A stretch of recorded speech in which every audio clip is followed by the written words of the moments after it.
This is ITV. Certainly the best.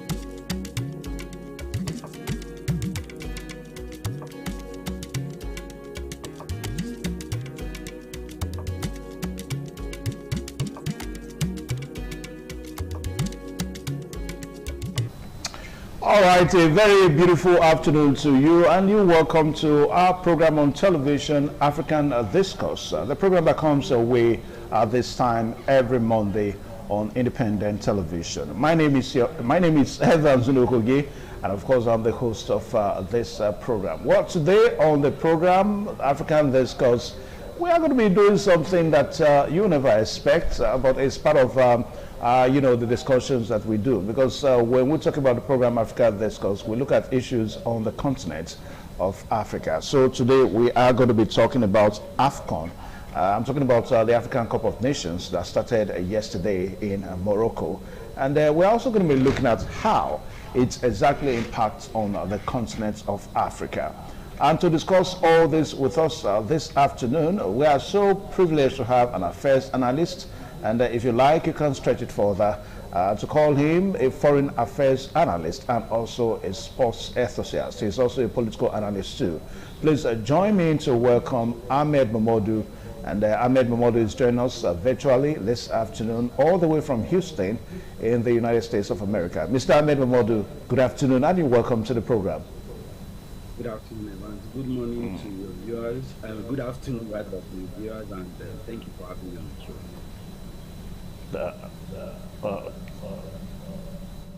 Okay.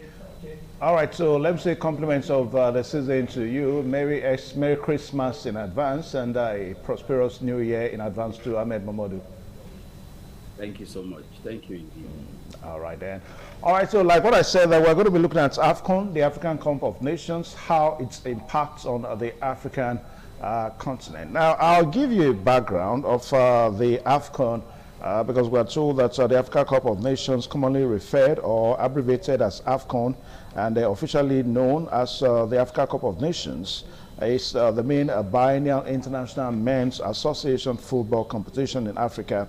It is sanctioned by the Confederation of African Football, CAF, and was first held in 1957. Since 1968, it has been held every 2 years, switching to odd-numbered years.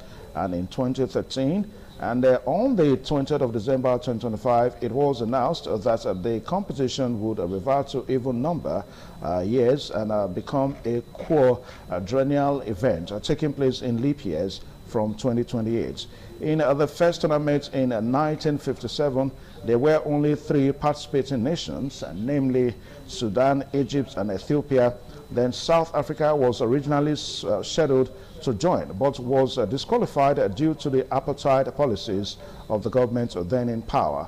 Then since then, the tournament has expanded greatly, making it necessary to hold a qualifying tournament. The number of participants in the final tournament reached 16 in 1998. The 16 teams were to compete in 1996, but Nigeria withdrew, reducing the field to 15. And of course, the same happened with Togo's withdrawal in 2010. And until 2017, the format had been unchanged, with the 16 teams being drawn into 4 groups of 4 teams each, with the top 2 teams of each group advancing to a knockout stage. On 20th of July 2017, and 2019 edition of the tournament was moved from January to June, and all the future tournaments were expanded from 16 to 24 teams. Then also, we understand that Egypt is the most successful nation in the Cup's history, winning the tournament 7 times, with Cameroon winning 5 times and Ghana 4 times. 3 trophies have been awarded during the tournament's history. The current trophy was first awarded in 2002. Egypt won an unprecedented 3 consecutive titles in 2006, 2008, and 2010. Then, of course, in 2013, the tournament format was switched to being held in odd-numbered years so that not to interfere with the FIFA World Cup. Ivory Coast are the tournament's current champions, having beaten Nigeria 2-1 in the 2023 final edition. So what that goes to show that is that the AFCON has, is being held every 2 years. So the last edition you saw AFCON was in 2023. That's about 2 years ago, whereby Ivory Coast had the final match with Nigeria, and of course Ivory Coast won that match, in that competition. So thank God we are here 2025 and we have the events going on. So as the program progresses, we're going to be maybe making recourse to the way Morocco, the hosting nation, had to thrust Comoros yesterday 2-0. We are going to be making reference to all that. All right, so Ahmed Momodu, one more time, you're welcome. So as we set the stage for this discussion this morning, this afternoon, I beg your pardon, it's morning to you over there.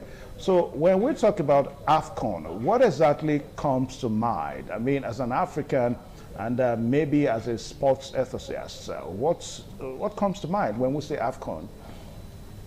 Thank you again for having me on the show, Evans.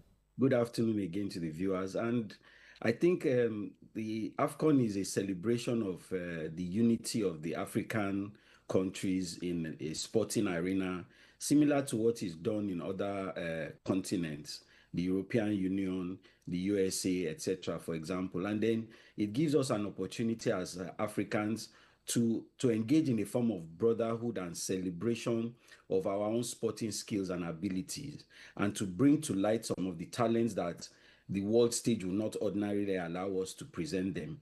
And then also to showcase the skills, not just of the local players, but of the ones who may not necessarily have that kind of exposure on the global stage. It also gives us the chance to visit one another, to kind of fellowship, to understand a cross-cultural kind of visitation that allows the North, the East, the West. We're all one big continent, but if you look at the whole continent as a whole, we are very diverse, from the North to the South, East, West, etc. Even the Central African countries. So we all come together this time. Now it's twice a year. It's also going to change and become every 4 years, and then it continues to give us the opportunity to celebrate one another, to celebrate our skills, and to showcase not just the talents, but the African continent, investment opportunities, etc., etc. So it's a good opportunity for us to keep on allowing ourselves to fraternize with one another. Allowing ourselves to fraternize with one another on the continent of Africa. But away from that now, Ahmed Momodu, now when you look at the plethora of issues on the continent of Africa, the question that we ask is, do you think that an event like AFCON is going to be enough to further cement the continent together in terms of neighborliness, in terms of friendliness, and of course, most especially now that we have issues that borders into insecurity, maybe military junta taking power from democratically elected governments on the continent. So do you think that a tournament like AFCON can maybe remedy those kind of situations? As you know, we've had, let's use the example of the Olympic Games, for example, where Hitler actually hosted the Olympic Games. And what we can draw from that is the fact that the sporting activities are an avenue for us to not just understand one another, but for opportunities to open dialogue, to see each other's point of view sometimes. If Hitler is going to host a sporting event, the benefits from it will be he wants to promote Germany at the time. So we are in Africa, we want to understand what is going on with each other. Generally, we look at the Northern Africans, which Morocco is part of, as more European than African. And this is a good opportunity for us to go there and find out what their own kind of culture is, how we are similar, and the ways we can bring ourselves together. As it regards the security implications and then what is going on in those regard in that sphere, as many opportunities that are available for us to intermingle, understand, discuss, and try and humanize one another, I think it's a very good opportunity. It's a very good idea. Let us use all of these opportunities to find out how we are more together than what puts us apart. And this is a perfect opportunity for such to carry on. All right, so let us also talk about maybe the AFCON as a breeding point, a breeding ground for stars to be noticed. Because we understand that a lot of stars that have been discovered to Western world, to Europe, it was on this AFCON platform that they were discovered. You want to share light quickly on that? So let's look at Nigeria as an example. We've had won the title 3 times. We won the title in 1980, 1999, and 2013. Unfortunately, that was the last time we won, and I'm sure you and everybody that is watching is hoping that that's going to change this year. But it has brought to light our local talents. It gave us the opportunity to showcase some of our local talents, and then not just present them to the world, but present them in a more comfortable format. There's such a thing as stage fright. So you have local talents who are suddenly thrust on the world, and then they are unable to perform to Europe, the cold, or they bring them to the Americas, and then the weather is different, etc., etc. But at home in Africa, they feel more at home. They are able to relate to the fans that are cheering them on, and then they are able to present their skills in their own natural environment without the pressures of being outside or taken away from home, working together with their own brothers who they've grown accustomed to playing with and practicing with, etc., etc. So it's a very good opportunity to showcase new talents in their own environment without the pressure of having to perform outside of their home, where they may feel different kind of pressures that they are not used to. So, like what we saw yesterday, we saw Comoros, having it with Morocco, and at the end of the day, we saw Morocco beating Comoros 2-0. Now, it's also one thing that people, because like I told somebody yesterday, there are some nations, when you mention their name on the continent of Africa, you may readily agree that, okay, this country, it's an African country. Take, for example, if you say Ghana, you say Nigeria, you say Senegal, you say Burkina Faso, you say Ivory Coast and Liberia, you readily say that it is an African country. But when you begin to mention strange names, perhaps strange nations, Comoros, you begin to wonder, do we have this nation, on the continent of Africa? Perhaps the AFCON is also a way for us to really identify and begin to know the African nations, the African continent more. Quickly, let's also shed light on that. I agree with you 100%. I mean, when you talk about a country like Comoros, so what, like you've rightly pointed out, this has given also an opportunity to find out the geographical components of Africa. It's a good time to study, it's a teaching moment. I, for one, I've heard about Comoros, but when you talk about it, you wonder how good a country they are to be playing on this stage, to have defeated other countries to come to this point. But that's the beauty of it. By expanding the participation of the AFCON competition, it allows more people to come in, and it allows us to fraternize with far distant members of the African confraternity that we would otherwise not be able to fraternize with. So imagine a situation now where we have Nigerian players who have always been at home, mixing with the Comoros delegation or mixing with Equatorial Guinea, etc., etc. So these are new opportunities that we need to be taking advantage of, and they give us also the opportunity to showcase our own skills and talented young men and women.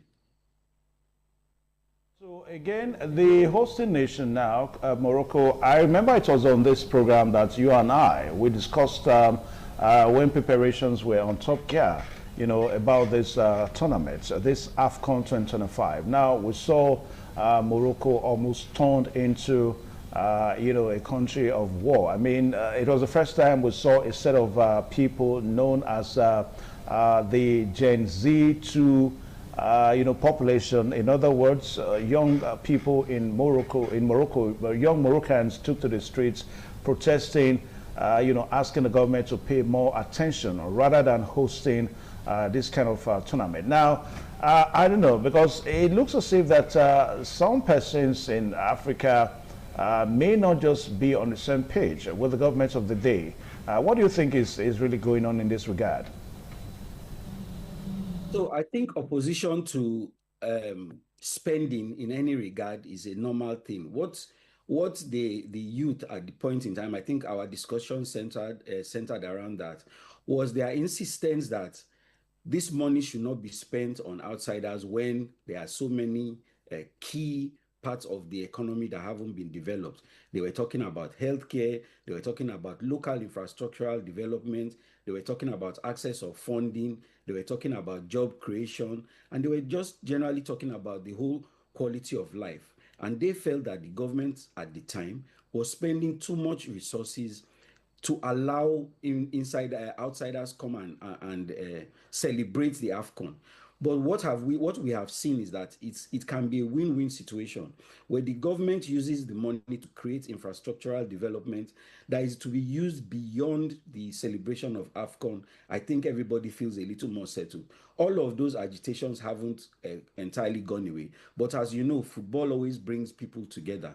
So the local population has decided that for now, let us put all these things at abeyance. Let us see what AFCON is going to bring, and let us enjoy the moment. So I think things have settled down a little bit for now, and we are hopeful that to continue to be that way. The government needs to reprioritize after this event and then refocus its energies on its local population and continue to assure them that it has their best interests at heart. And I think that will bring an end to some of these agitations that we saw.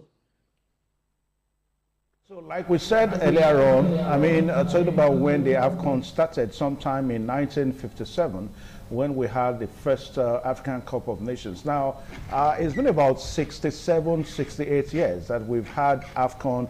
There was a time that it was every 4 years, but for the fact that it would have to clash with the FIFA World Cup, then it was now reduced to every 2 years. So as it stands now, the AFCON tournament comes every 2 years, while the FIFA World Cup is every 4 years. But let's take our mind back to perhaps to when AFCON started. So what would you want to say are the maybe areas that AFCON may have developed for the past this past 67, 68 years of this tournament on?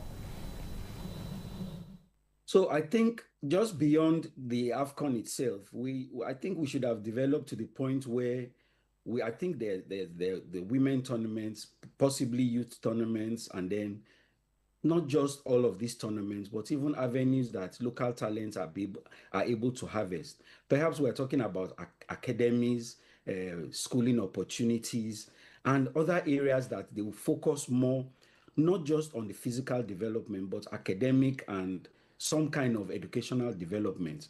We have a few countries who develop their own programs to bring these children, bring players from the basic level, right from primary through secondary to the actual game level where they are now, where they'll be participating in AFCON. As you know, AFCON is an age-based tournament. So to bring it down to younger groups, younger players, to reach into the countries and look for this talent and promote them and bring them out. That's something I would like to see the AFCON system develop better at.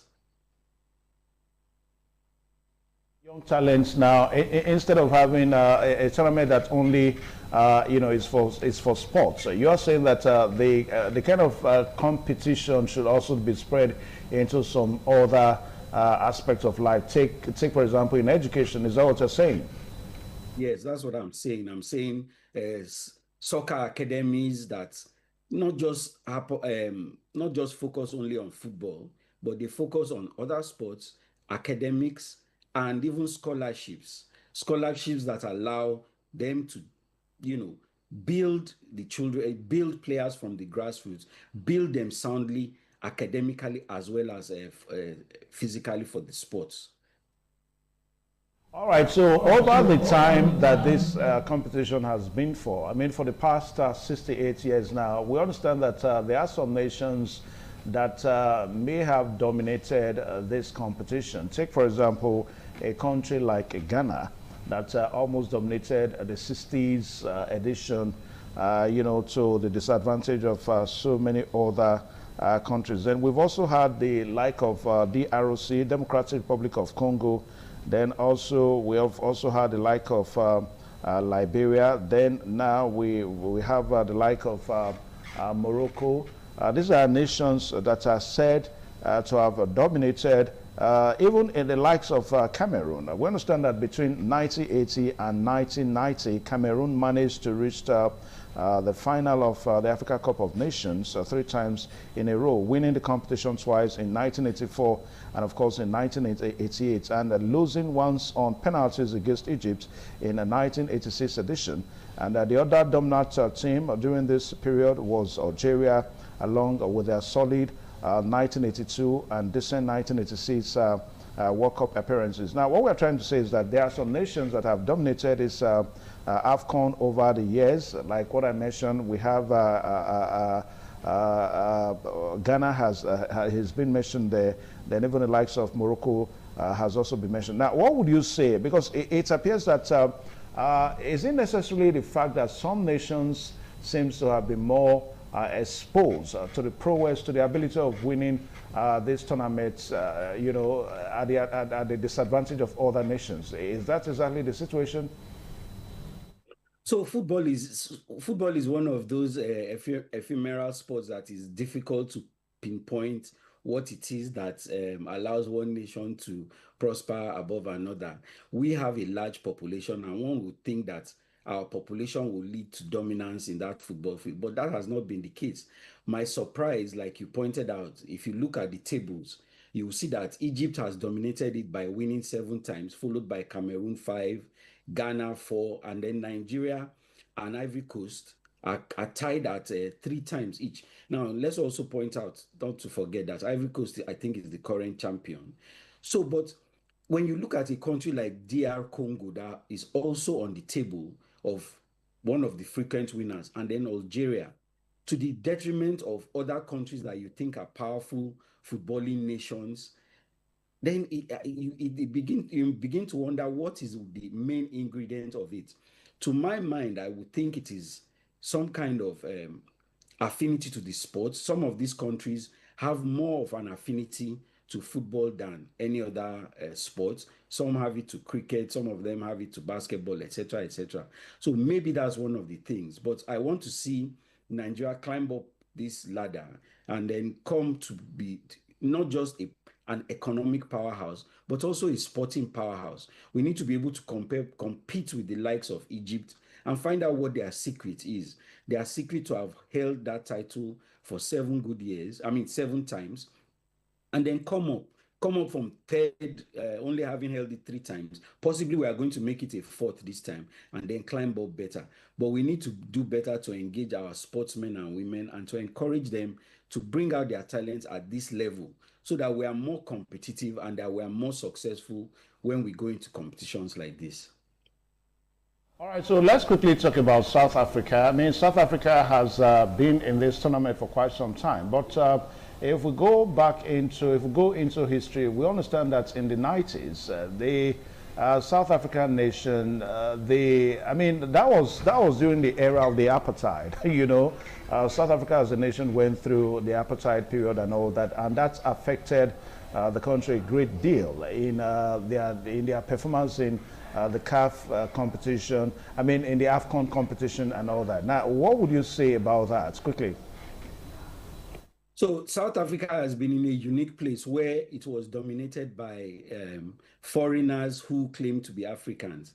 And then the apartheid system did not even help matters. So you had some countries that were having economic blockades, sporting blockades, as a way of pressuring the regime at the time to come to terms with the fact that they were an illegal regime. And then subsequently that pushed South Africa's participation backwards to the point where they were held back while others were progressing.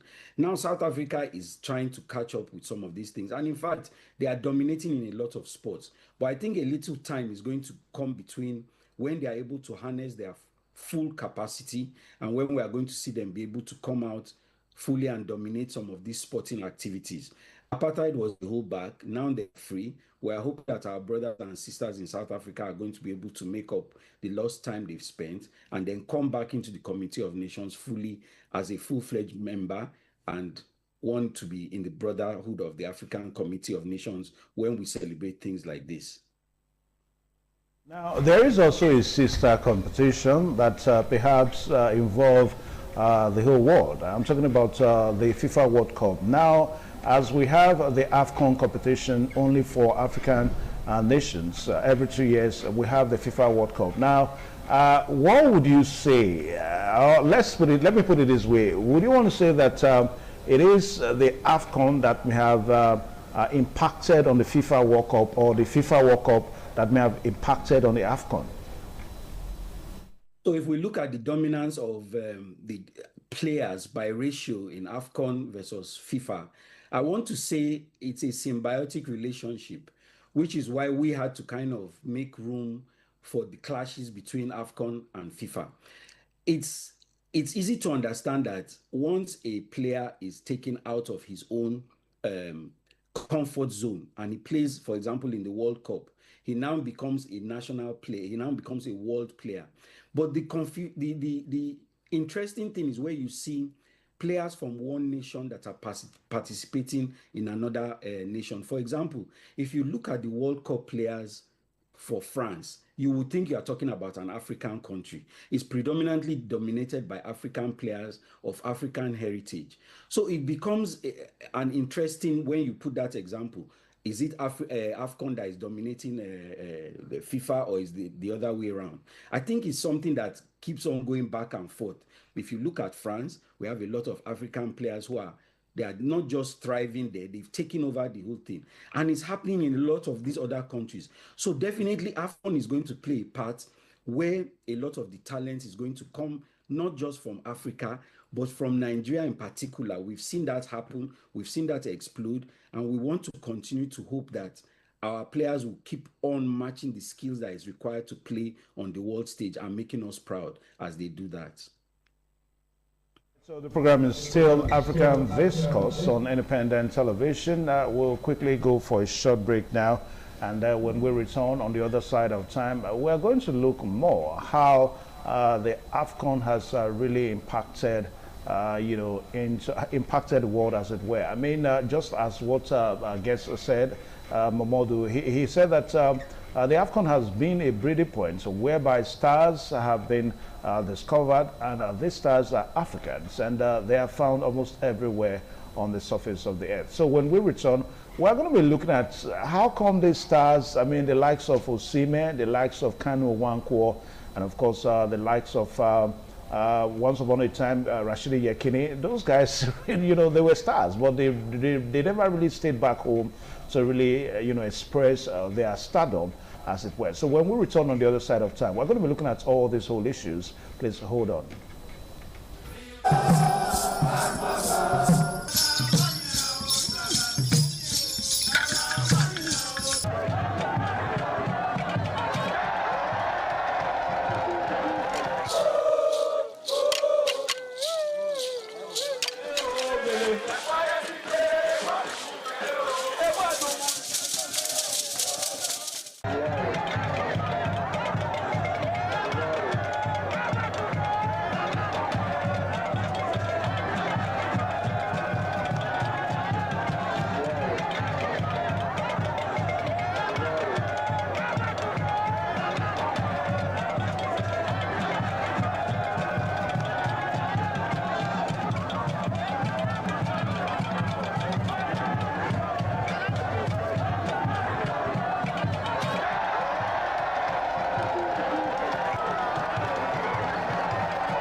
gbajúmọ̀ ọba àtọ́pẹ́.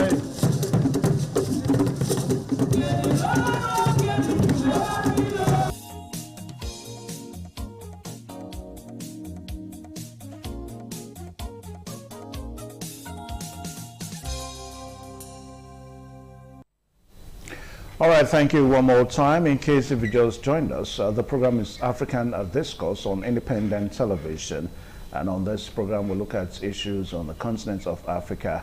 And today, our focus is the AFCON competition in Morocco that started yesterday. So we're treading the line, and we've said from that right from 1957, when AFCON started, it's been a whole lot of issues.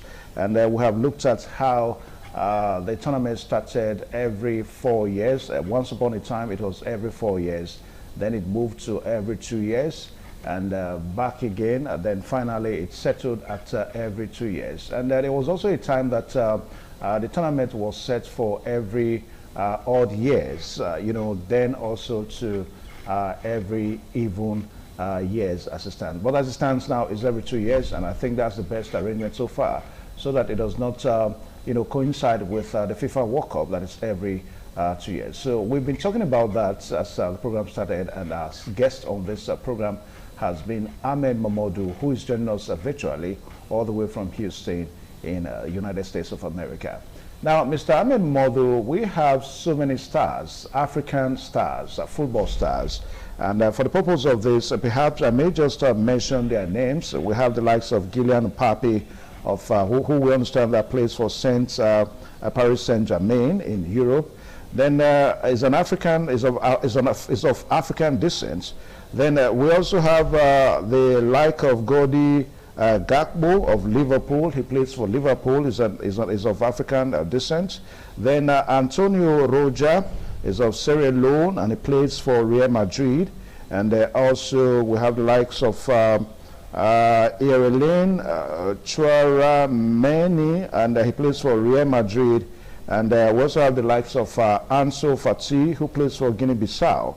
And he's of Guinea-Bissau by descent, by origin, and plays for Barcelona.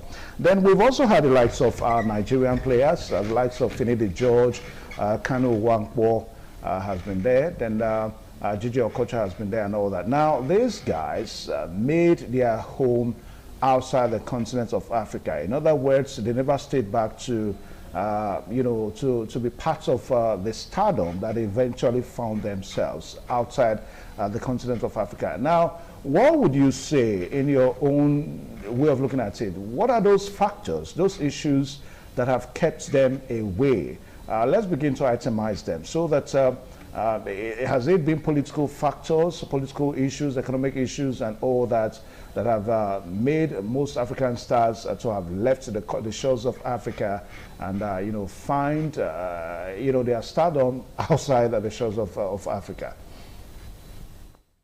So I think migration, for whatever reason, in this case, it's economic migration, is something that every human kind of aspires to. You want a better quality of life. You want to improve your skills to the best of your ability. You want to maximize your youthful years so that when you finally enter your retirement years, you are able to live a life of relative comfort and understand that you have a limited period of time to achieve these goals. So you'll find most of these players that you've mentioned, even when they've played and then they've exhausted their careers, they eventually come back home. But the question you're asking is, why is it that they are more attracted outside? I think it's the opportunities to showcase their talent, because we do not have as vibrant a local league as we do in some of these foreign countries. For example, the European League is one of the most vibrant, one of the busiest. It's so busy that sometimes the international world sporting competitions have to take into consideration their own schedule before they are planned. So you want to maximize your talent, you want to maximize the opportunity, you want to maximize the skills, you want to maximize all of the available information. Sports, for example, is way ahead in medicine, in terms of medicine. You have a footballer who injures his knee or has a fractured leg, and sports medicine will heal him faster than regular medicine. They are so far ahead, they are ahead in understanding how the human body functions, how the human body is expected to perform in certain conditions, and so on and so forth. So everybody wants to maximize the period that they are able to work and get the best out of their body. So you find a lot of migration to achieve that aim. One of the popular destinations besides Europe is also now, as is becoming more and more apparent, is the Middle East. You find a lot of people gravitating in that direction because they pay better.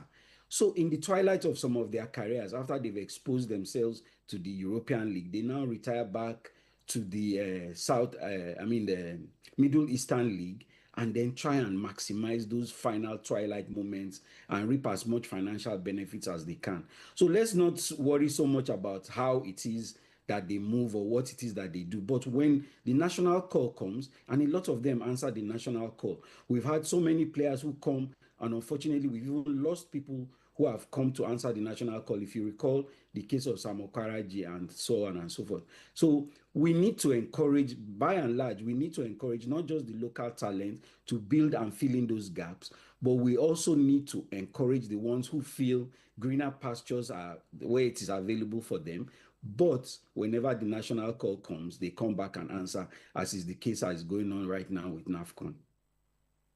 With AFCON. About national call, but that seems to have been an issue that sports, enthusiasts and analysts have, also bear their minds to. Because, I mean, I'm not really a football enthusiast, as it were, but at times, whenever I'm opportune to watch these guys play. Now, I see the level of dedication and commitment that they put to nations that are hosting them. Take, for example, a JJ Okocha playing for a foreign nation. Now, a JJ Okocha will not play for his foreign team the way he will play for Nigeria. I'm just trying to, cite an example here. I'm not trying to say that that was how JJ Okocha played, but I think it is evidently clear that the amount of dedication that we see that these African stars give to their foreign clubs, they don't give such dedication to national assignment, home call assignments and all that. Now, the question that we ask to that is that, are the leaders aware, the African leaders, are they aware of this? And if they are aware, what are they doing and what are they not doing? When we have the call, so with the national call, some of the players don't give 100%. I say this with a little bit of reluctance because it's difficult for somebody that is outside to say that is not actually physically participating to say somebody doesn't give 100%. But we can only tell from the outside because it seems to be that they are a little bit reluctant. Reluctant in the sense that they don't get as much as they put in. This is also coming from the side of the local organizing committees, that sometimes you have issues about the payment of their bonuses. Sometimes you have the issues about the payment of their allowances. Sometimes you have where they are not able to transport themselves from one location to another, or the arrangements are inadequate and then the players have to come up. So there is a certain amount of reluctance because our own local organizing committees don't always meet the standard that is expected of them. They fall short a lot of times. So you find these players who come from organized societies, who come from situations where they are planning months ahead, and then you come to a local organizing committee where they cannot even plan the next day. It can be quite frustrating. And so you find that they don't give their 100% because there's a reluctance to put themselves out because they don't get the same amount of force back that they put into it. And then you have the local governments also, who are not always the best sponsors of some of these competitions.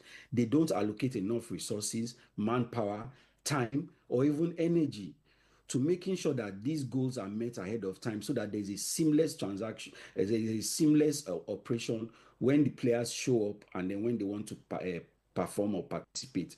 If you recall a situation where some time back, it was reported that MKO Abiola, how he got the name, the pillar of sports, was that he had to physically followed the Nigerian team with his own private resources. He put his own personal jets, followed them all over Africa while they were playing. And that was the only way they were able to meet up and play their matches and be accommodated, etc., etc. So those are some of the things that put the reluctance, and we need to keep on emphasizing that beyond just being a game itself, it's a global, we are talking about footballers have now become global ambassadors. They now become the representatives of their country. And so when you see a shoddy arrangement with the footballing nation, then you know that the government itself is not handling the issues very well. So we are now in a state where the whole world looks on some of these competitions, and they try and find out what the benefits of the country from the game that the footballers are playing, and how it speaks of that country and its organizational abilities. So we need to take it more seriously. We need to put more emphasis on making sure that all these competitions are done smoothly and our players bring out the best every time they come out. When you started this discussion this afternoon, you mentioned that the AFCON is one avenue whereby nations in Africa, come together with one understanding that they all belong together, under the same continent. Now, from the way the competition has been held, right from 1957, I mean, you have some nations that have hosted more than once or twice now, and there are some nations that it looks as if they may never have the opportunity to host this tournament, not because they don't want to. But I think there seems to be another politics that plays in the hosting right and all that. Now, let's look at these nations that it appears that they may never host. I don't want to say small nations now, but with all due respect to nations like maybe Niger, maybe Benin Republic, maybe Togo and all that now. Do you see those nations hosting the AFCON, say, in the next nearest future? So let's never say never. Let's understand that as the demand for hosting rights continues to expand, these countries may come together. For example, the World Cup that is going to be hosted in America very soon is going to be a joint hosting. We are not going to have just one country hosting. So that's also an opportunity where it's also something that may be explored, where Benin, Togo, and some of those other African countries may do a joint hosting kind of situation, including even Nigeria. We will be able to assist them so that they can get the pride of hosting. Because it's a very important thing, not just to participate, but to be a hosting nation. If you recall, back in 1996, South Africa did everything after the fall of apartheid to be a hosting nation.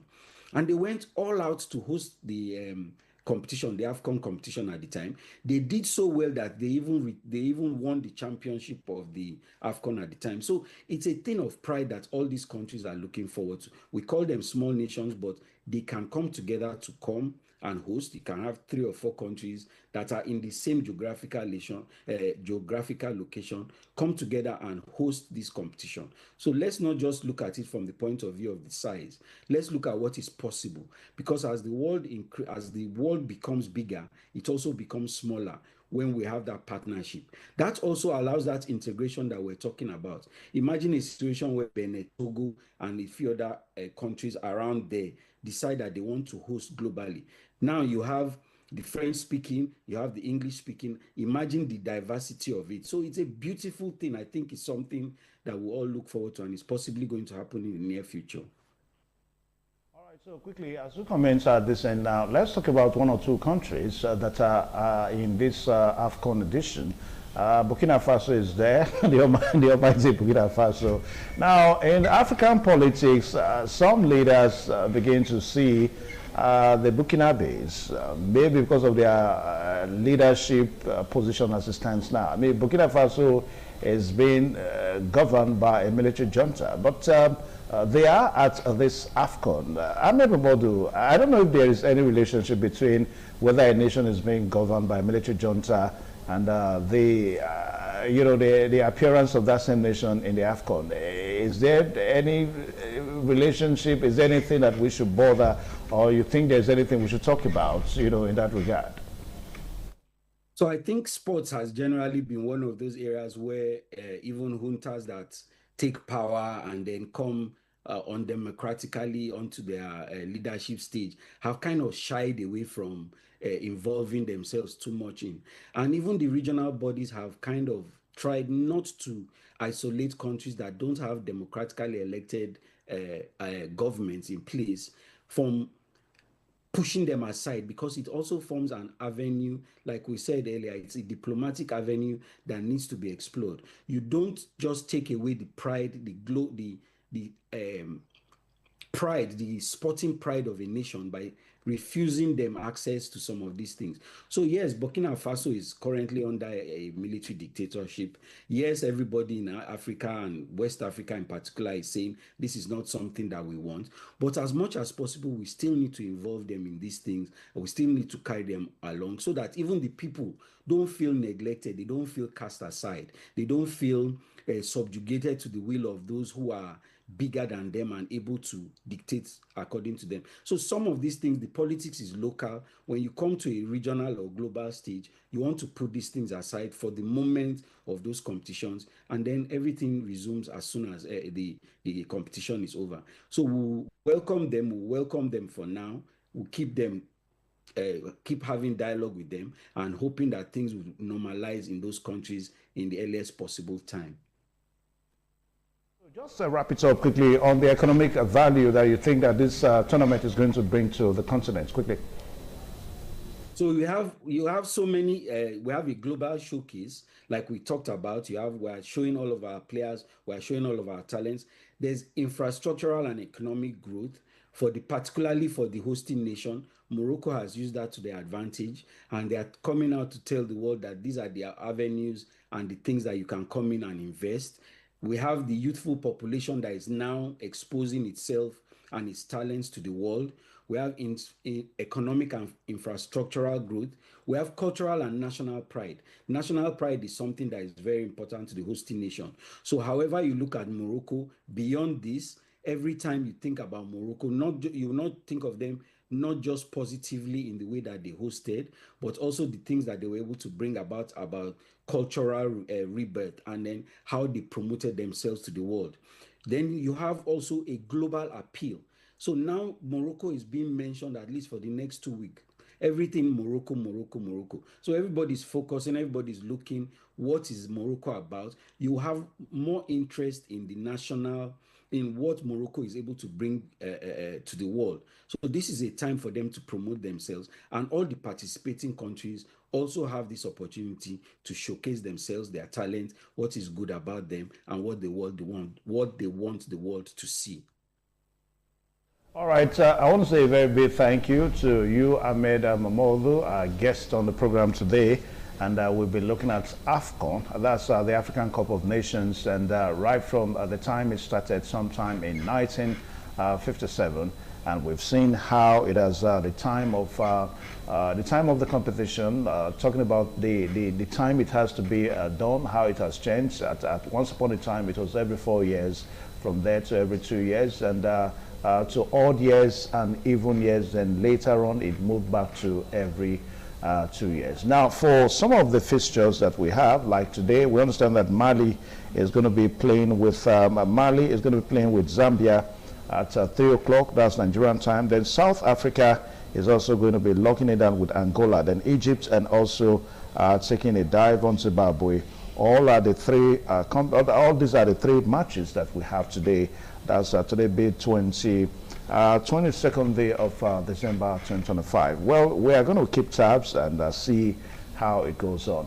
Well, Ahmed Mamoudou, thank you one more time on the program today for finding time to be our guest on the show. I really enjoyed it. Thank you for having me on, Evans. All right, so this is where we draw the curtain today on the program African Discourse, and by the special grace of God, and next week, Monday, we're going to be here so that we wrap it up and take the very last edition for this year 2025 African Discourse. My name is Evans Unokugie. Good afternoon and thanks for watching.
The new Edion expressed excitement as they danced and rejoiced before the Esama of Benin, Sir Chief Dr. Gabriel Osawori Benedion, who also joined in the dance.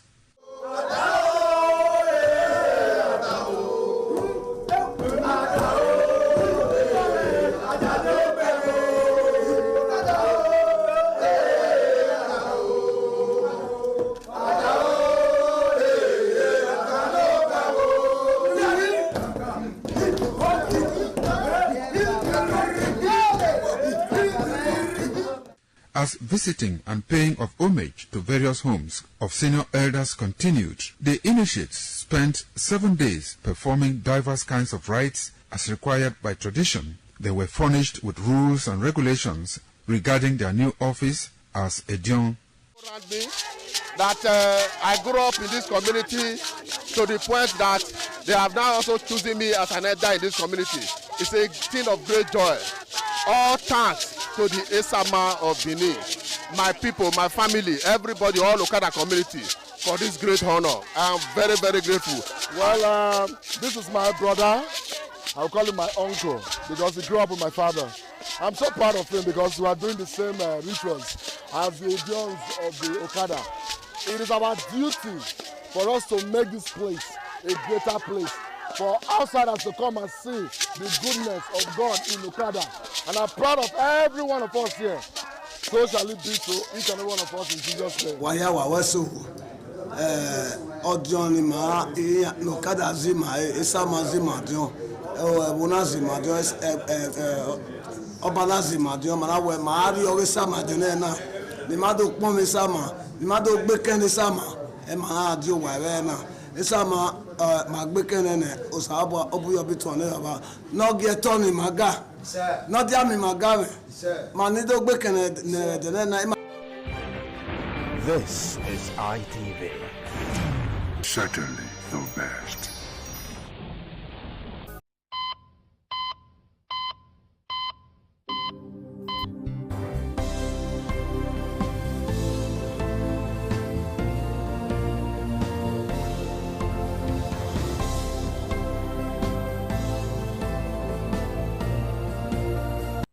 Thank you so much for joining me today on the program Healthy Living. I'm Adesuwa Uwage. Today we want to look at sleep. How important is sleep? Because some kids don't even sleep anymore because of Cartoon Network and all of that, and even the use of phones by our children. You discover that some parents will wake up in the middle of the night as late as 2 a.m. to see their kids still watching television or on their phones, playing games, watching cartoons, and doing whatnot on their phones just because they are on holiday. But today on the program, we want to look at the importance of sleep. how important is sleep. And so joining me to look at this topic is a lecturer from the School of Nursing Sciences, University of Benin Teaching Hospital, and also a woman of God. So join me as I make welcome Favor Iniye Omarige. It's so nice to have you join us on the program, Favor. Good afternoon. Nice being here with you this evening. Thank you. Compliments of the season. Same. Okay, so today on the program, we want to look at sleeps, and hopefully you will give us good tips on how to sleep well. So, first of all, what is the importance of sleep to everybody? Children, adults, what is the importance of sleep? The importance of sleep to everyone cannot be overemphasized. You know, sleep is a natural way of revitalizing the system, mentally, psychologically, and otherwise. Sleep has a way of helping the body to rejuvenate itself. You know, it helps the tissues to grow, to heal, and then it helps to replenish any worn out tissues. Painful enough, it is a very important and vital item that is missing in our society today because of social media and all of it. Sleep is very important for our well-being as individuals, to make us to live healthier and, you know, be more active. And our reasoning is sharper when we sleep well. We are more productive when we sleep well. And a lot of other... Let's take it from the children's angle. Now, kids are on holidays. A lot of them don't sleep anymore. They are mostly on social media, like you said. Some are on their phones watching cartoons, and some are just watching the regular TVs, but they are there up until 2 a.m., 3 a.m. They don't even sleep all through the night, like they keep vigil until the next morning. So can they tell us why sleep is crucial for the overall health of children, especially children? How does it affect their growth? You know, we're not having a lot of sleep deficits right now because of various activities that people are being indulged in, especially children. Sleep is very important in the general development of a child. If you don't allow your child to sleep well, they can come up with attention deficit syndrome, where they are unable to pay attention to activities. They can become very antisocial. They are unable to relate with people outside social media. When there's a time for them to talk with people around them, they're unable to relate. Why? Because they've not slept well and they've not lived their life inside social media. So interaction with others becomes very difficult. And then mentally, it starts giving them problems. They're unable to concentrate on things, on activities that they should have been able to carry out and concentrate on. And that's the reason why this period, we should encourage our children to rest. And then they should have what we call sleeping time. And then they should also have what we call resting time. They can, if not, it's on the long-term disadvantage of this activity is not good at all. Can you give us tips as a nurse how parents can enforce sleep time, bedtime, movie time, just as you've mentioned? How can parents enforce it? Because some parents see giving their phones to their children as a way of pacifying the children. And they don't even want to take that phone from that child because they do not want to be disturbed. So what are the tips you can give us on how parents can manage their children's social life and time for them to sleep and other activities? Yes, it has to be. It's a very beautiful question you've asked. Time management is crucial here. The parents have to communicate with their children, bring them together, talk with them, inform them about the disadvantages of staying too long on the screens, all right, on social media, lack of sleep to their heads. Then they should have a timetable, a routine where from so and so time to so and so time, they are sleeping or they are playing. When they map it out like that for children during these holidays, and then you give them rewards when they do some of these things, it helps them to obey you promptly. And you know, there's what we call the carrot and the stick. For those that are not complying to instructions, we look for other ways to discipline them. Take these items from them, their iPads, then allow them play with some other toys outside the screen. Again, you can make them read. Some children, when they carry books, because they don't want to read at that time, they'll find themselves sleeping off on top of that particular activity they are doing. So look for activities that can induce sleep for them and make them do it. In that way, it will make them sleep more often and then reduce their screen time, also reduce their time of lack of sleep. So I want to use... A lot of children suffers from sleep disorder, and most parents don't know. What are the signs and symptoms of sleep disorder in children? Yes. You see, after some time, these children, they wake up in the morning. When you wake up in the morning, you're supposed to be feeling stronger and more active. But these children wake up tired from the sleep. They are waking up from sleep, but they are tired. Not had enough sleep. And also, outside that, this set of children, they don't have interest in activities that ordinarily should have interested them. They are not interested. And mentally, they are unable to process certain things that is within their age range that they should have been able to do. And then for some, they lose appetite. It can make them lose appetite. They don't want to eat because their system is not well rested. All right? So, amidst other things, when they get to school, they are unable to concentrate with their school activities. They can go to school and be dozing off in school because they have not slept well previously in their houses. So what can parents do and now again, to when correct communicating with children disorder like this, or sleep regressions in children? What can parents do? They start entering into depressions, and then they seem to be withdrawn to themselves because they are not used to being with themselves. So what can parents do to address this issue? Any mother that sees that their children have not slept well for up to for about 3 weeks or consecutive days in a week should please see the physician. Don't just assume that it's one of those things. No, see the physician, let them do an evaluation, and eventually, you know, if it's to place these children on therapies, beautiful. If care is not taken, if it's not handled quickly and easily, these children may need therapeutic care to be able to. How many hours should a child sleep in a day? How many hours of sleep is recommended for a child? 6 to 8 hours a day is beautiful. It's just okay. All right, we'll take a short break from the program. When we come back, we will continue. Do stay tuned.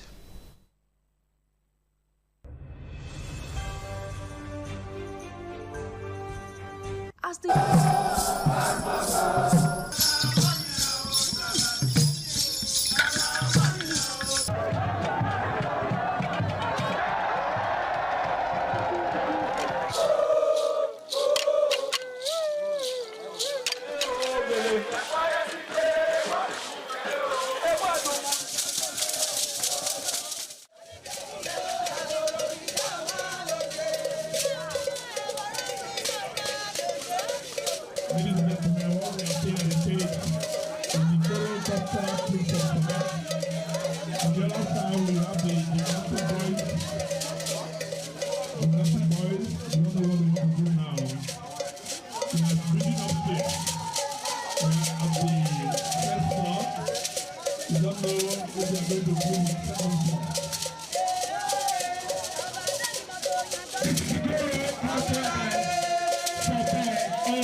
Thank you for staying tuned. I'm still on the program with Favor Aniye Omarege, who is the lecturer at the School of Nursing Sciences, University of Benin Teaching Hospital. All right, Favor, thank you so much for staying tuned. Now, let's x-ray how lack of sleep affects the adult's mental health. All right. Can Favor hear me? Yes, I can hear you. How does lack of sleep, affect the mental health of an adult? Just like we have for children. Adults that have lack of sleep tend to be tired and weary. You know, they lack attention. When there is need to participate in any activities, there is attention deficit.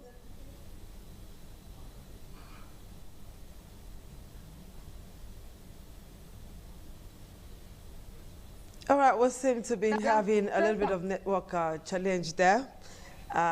Is Favor, I think Favor is not hearing me now. But let's see, let me ask that question again to say she's joining us via Zoom. So, Favor, like what I asked, I said, what can lack of sleep do to the mental health of an adult? How does it affect the adult? Do they exhibit the same signs and symptoms of mental stress as in children, or they have a different way of exhibiting theirs?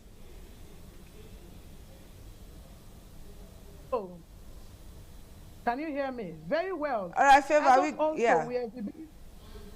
Yes, adults also will show signs of stress, a lot of stress. They will be unable to concentrate on activities.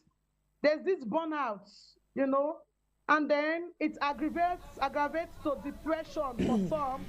Some other ones can come up with irritation. They become very irritated and unable to associate properly with people.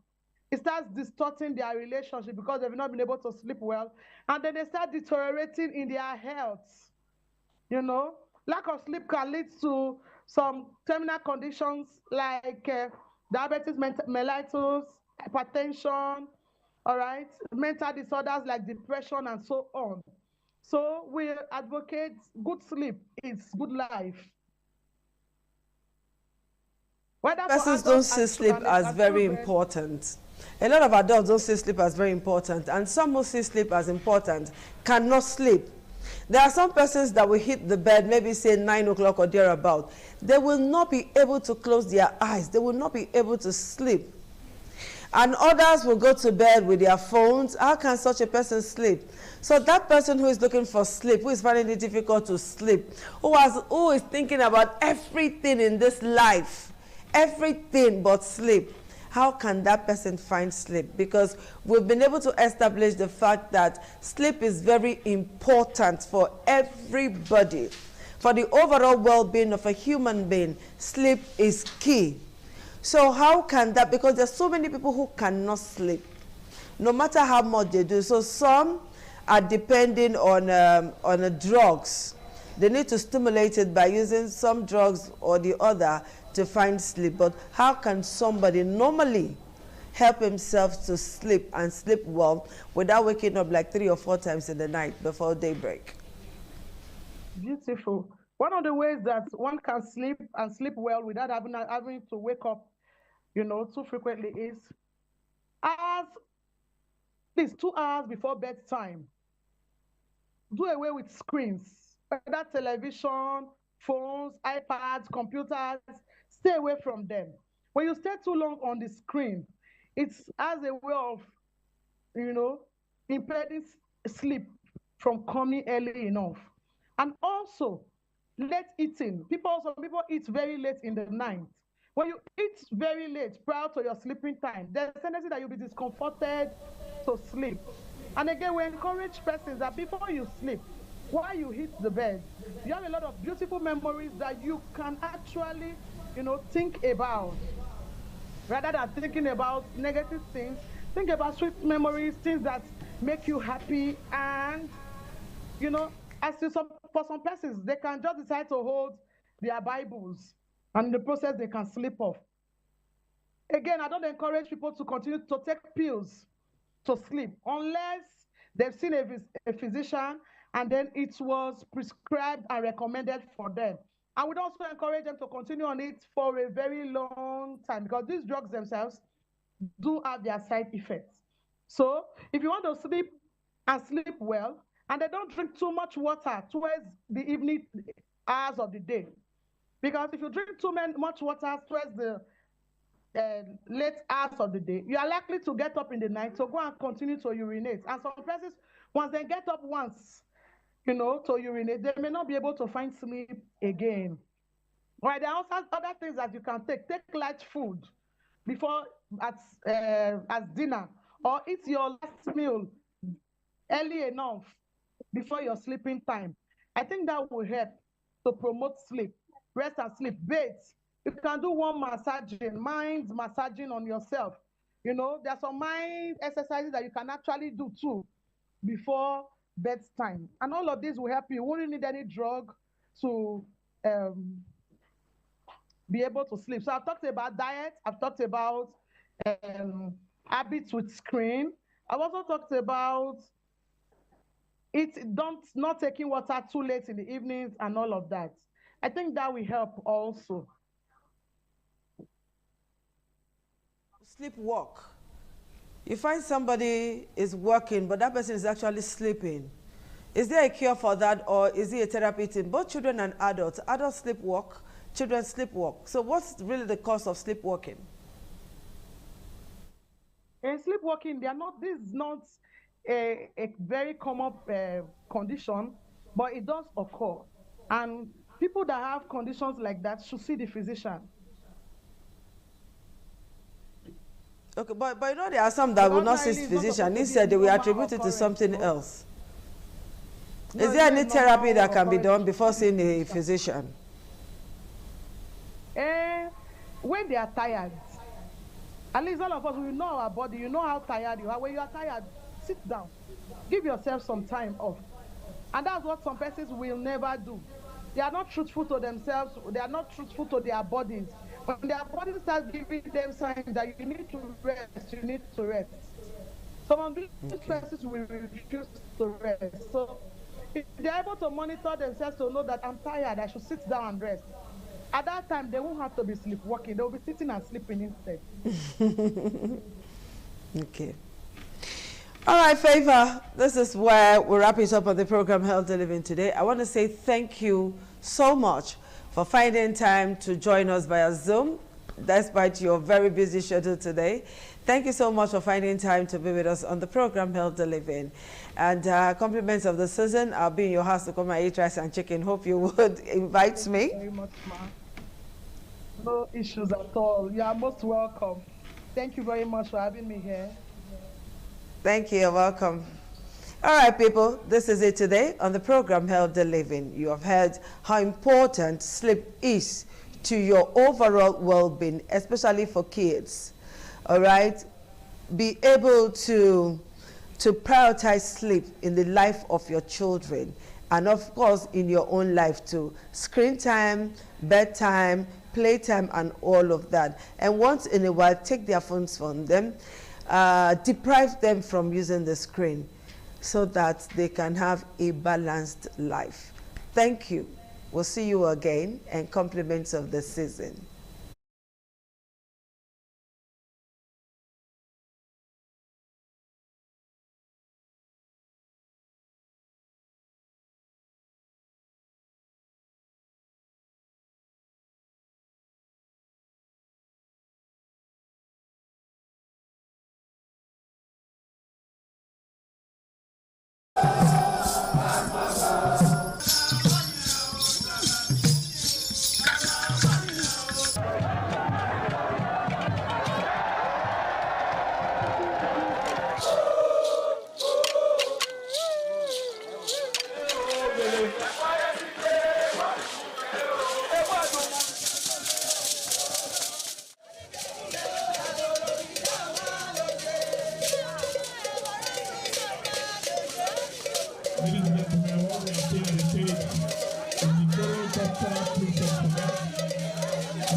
ITV, certainly the best.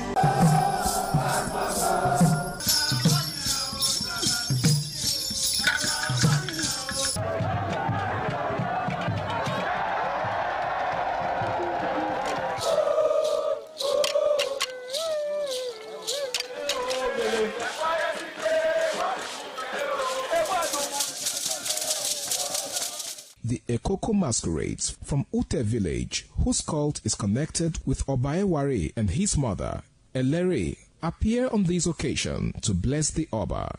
Ekoko is a ritual masquerade that dances to please the guests and the Oba.